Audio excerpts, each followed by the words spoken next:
When the Minnesota Vikings went back and re-signed Dalton Risner to be there, at least in the rotation for one of the starting guard spots on the offensive line, I didn't hate it because we have seen this interior offensive line be not good. Frustrating, in fact, because Brian O'Neill is playing out of his gourd right now. You also have Christian Darrisaw, one of the youngest and best left tackles in the game.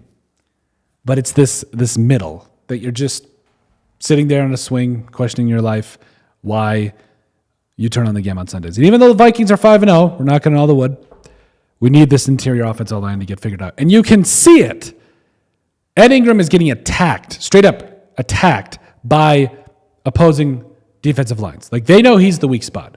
Blake Brandle's been fantastic. I have no qualms with him. Garrett Bradbury's been, I don't know. I really don't know.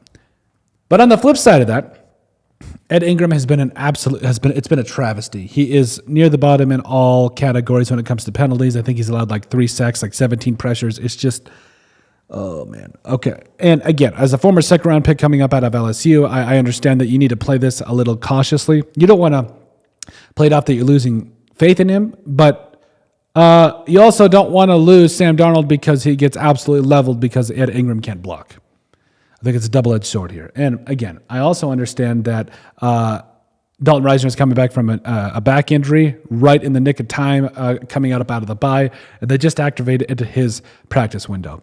But make no mistake about it, we need to stop screwing around, especially going up against the Detroit Lions, who have a very good defensive line. Yes, they lost Aiden Hutchinson, but they will be fine. It's a very good team.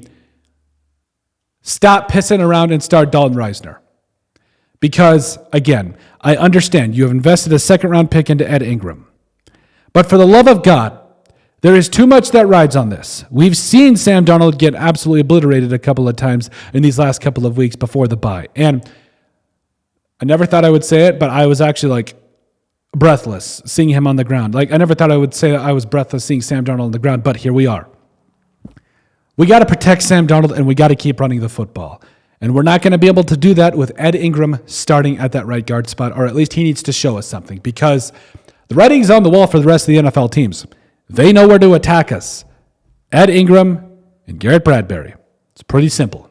If you can attack that direct interior of the Vikings offensive line, you can have success in stopping the run and making Sam Darnold beat you, which without the run is very difficult for him to do. No offense.